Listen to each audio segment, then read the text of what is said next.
제가 디자인을 업으로 한 지 30년 가까이 됩니다. 디자이너로서 살아오면서 느끼는 거지만 디자인은 힘이 있고 디자인의 가장 큰 힘은 문제 해결 능력이라고 생각합니다.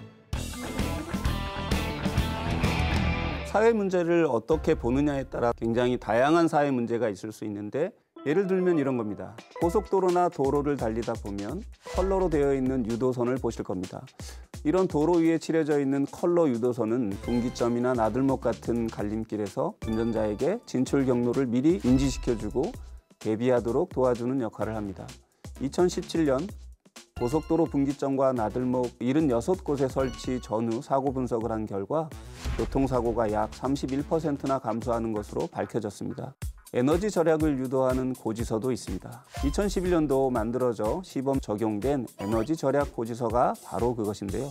보통 아파트 단지의 우편함에 고지서가 꽂혀 있을 때 빨간색이 보이는 집들이 있고 초록색이 보이는 집들이 있을 수 있습니다. 그래서 우리 집이 빨간색이 꽂혀 있게 되면 우리가 에너지를 많이 쓰고 있구나 이렇게 이제 누구나 다 인지할 수 있게 되는 것이죠. 시각적 피드백은 에너지를 절약할 수 있게 유도하는 디자인이었던 것입니다.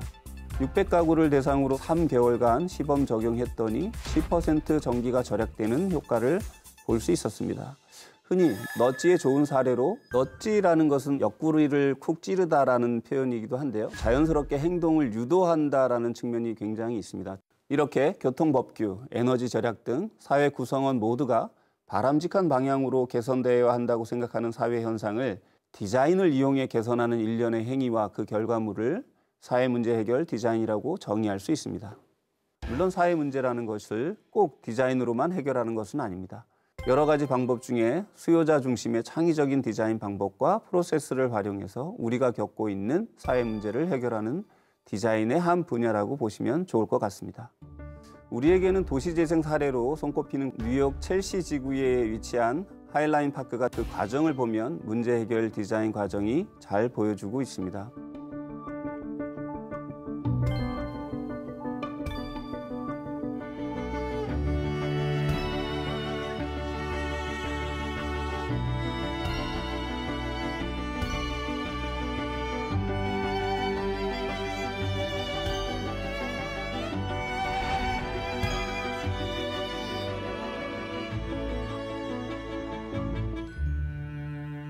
기존의 도시가 발전하는 과정에서 불가피하게 생산되는 유산들이 있습니다. 그 유산이라는 것이 긍정적일 수도 있고 부정적일 수도 있는데 당시의 하일라인은 좀 부정적인 견해가 컸었습니다. 위험한 부분도 있고 또 오래 방치되어져서 흉물이 되기도 했었죠.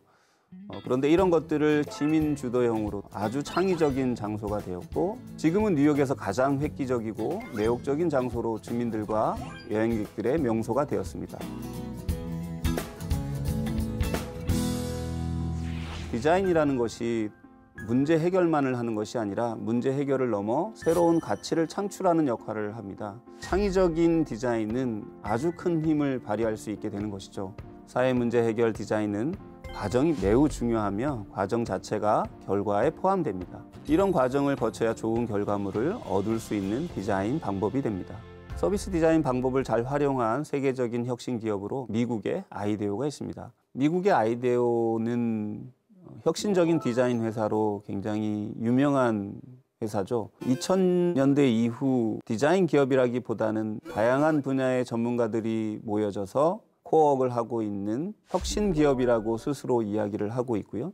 아이데오에서 미국 북동부를 운행하는 아셀라 고속철도를 만들면서 새로운 객실 디자인을 의뢰받았습니다. 우리가 흔히 비행기를 타거나 기차를 탄다라고 했을 때 굉장히 귀찮다 또는 아유 복잡하고 어렵다 이런 생각을 갖기도 합니다. 그것은 타기 이전의 과정과 타고 난 뒤에 그리고 내리고 난 뒤에 이 모든 과정들이 탄다라는 과정 속에 포함되어져 있기 때문입니다. 기차를 타는 것도 마찬가지였습니다. 아이데오가 접근한 것은 기차를 타는 과정을 분리해 봤더니 총 10단계의 과정이 나왔고 이 10단계의 모든 과정을 고객 여정 맵이라고 하는 형태의 방법을 통해서 파악하고 디자인의 개념을 객실이 아니라 여행이라는 개념을 디자인했다라는 측면이 굉장히 다른 접근법이라고 이야기할 수 있습니다. 여행객이 경험하게 되는 그 과정의 모든 여정들을 파악하고 그 여정이 기분 좋은 경험이 될 수 있도록 고객들이 얻을 수 있는 최고의 기차 여행 경험을 디자인했습니다. 이 프로젝트는 21세기 철도 교통의 새 비전을 제시했다고 평가될 정도로 성공적인 프로젝트가 되었습니다. 지금의 산업은 서비스 산업이 대세인 시대이기 때문에 아이데오가 지금 하고 있는 일들은 서비스 산업을 지원하는 디자인을 하고 있는 거고, 서비스 산업이라고 하는 것은 물리적인 형태로 뭔가를 꼭 보여주는 것이 아니기 때문에 좋은 경험을 제공하는 그런 디자인을 하고 있고, 다양한 문제 해결의 솔루션을 통합적으로 접근하는 방법들을 제시하고 있는 기업이 아이데오라고 보시면 될 것 같습니다. 최근 기업의 CSV는 기업의 핵심적인 비즈니스 모델과 연계되어 지역사회나 사회 문제를 해결하는 측면이 강합니다. CJ 대한통운에서 실시했던 실버 택배 사업이 되게 좋은 사례인데요. 기존의 물류라고 하는 자기들의 핵심 비즈니스 영역 안에서 지역 단위의 물류 시스템을 만들고 그 지역에 계신 노인들을 통해서 마지막 배송을 진행한 사례입니다. 지역 단위, 아파트면 아파트, 또 특정한 지역에 물건을 다 내려놓고 나면 지역 어르신들이 이제 마지막 목적지까지 택배를 이제 배송하는 형태의 사업 모델이었고요. 이런 사업 모델은 노인들의 일자리도 창출하고 또 수익을 창출하게 해서 빈곤을 좀 어느 정도 해소했고요. CJ 대한통운 입장에서도 마지막까지 배송을 하지 않게 돼서 많은 양들의 배송을 할 수 있는 양쪽 모두가 이득이 되는 그런 모델이었습니다. 이런 활동들이 인정을 받아서 유엔에서 130여 개국 정부 대표들에게 공유되기도 했습니다. 이렇게 공유가치 창출은 기업이 가지고 있는 핵심 경쟁력을 활용하면서 사회 문제를 해결하고 기업의 이윤 창출 두 가지를 동시에 이루는 경영 활동입니다. 융합된 사회 문제 해결 디자인 그런 느낌이네요. 네, 맞습니다. 그러니까 기업과 사회가 별도일 수 없는데, 기존의 CSR 같은 경우에는 기업들이 단발성으로 사회적 책임을 다하기 위해서 좀 진행하는 경우가 많이 있었습니다. 단발성이 아닌 경우도 있긴 하지만 기업의 핵심 역량이나 비즈니스 모델과는 다소 차이가 있는 부분들이 많이 있었는데요. CSV 같은 경우에는 기업의 핵심 역량과 맞아떨어지면서 이런 활동들이 이루어지기 때문에 사회 문제도 해결하고 지속 가능한 형태로 할 수 있다는 것이 바람직한 형태이고 굉장히 융합되어져 있는 형태로 보시면 될 것 같습니다.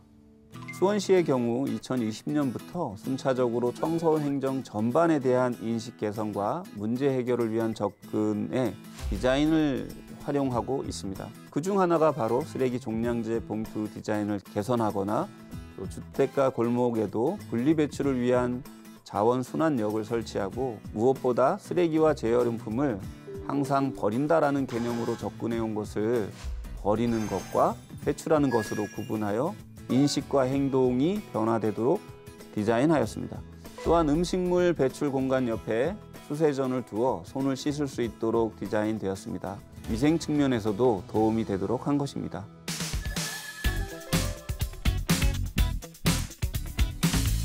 대표적인 곳이 영국의 디자인 카운슬인데요. 국가 주도로 설립되어 영국 무역투자청과 더불어 영국 디자인 산업을 주도해오고 있습니다.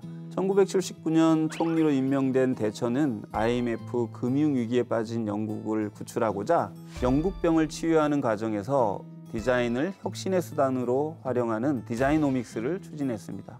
여기서 영국병은 일자리 문제나 지역 갈등 문제, 환경오염 등 다양한 사회 문제들이 포함되어 있었으며 디자인을 활용해 이러한 문제들을 개선하고자 했습니다. 디자인을 활용하는 기업에게 보조금을 지급하거나 디자인에 대한 국민적 인식을 전환시키기 위해 노력했습니다. 우리나라를 포함한 많은 국가들의 디자인 진흥 기관은 영국의 디자인 카운실을 모델로 했다고 해도 과언이 아닙니다. 한국에선 한국디자인진흥원이 유사한 역할을 하고 있습니다. 또 조금은 특별하게 서울디자인재단이라는 곳은 도시 단위의 사회 문제를 디자인을 통해 해결하는 대표적인 기관입니다. 예를 들면 서울 고척동에 있는 고척 스카이돔 많은 분들이 아실 텐데요.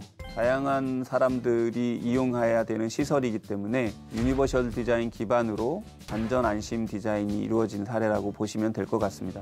휠체어 이용자들도 고척돔을 이용할 수 있기 때문에 그런 장애를 가진 방문객들도 문제없이 대피를 할 수 있도록 디자인이 된 것입니다. 신체적인 불평등이나 이런 거 없이 모두가 누릴 수 있는 디자인 뭐 이런 개념인 건가요? 네, 맞습니다.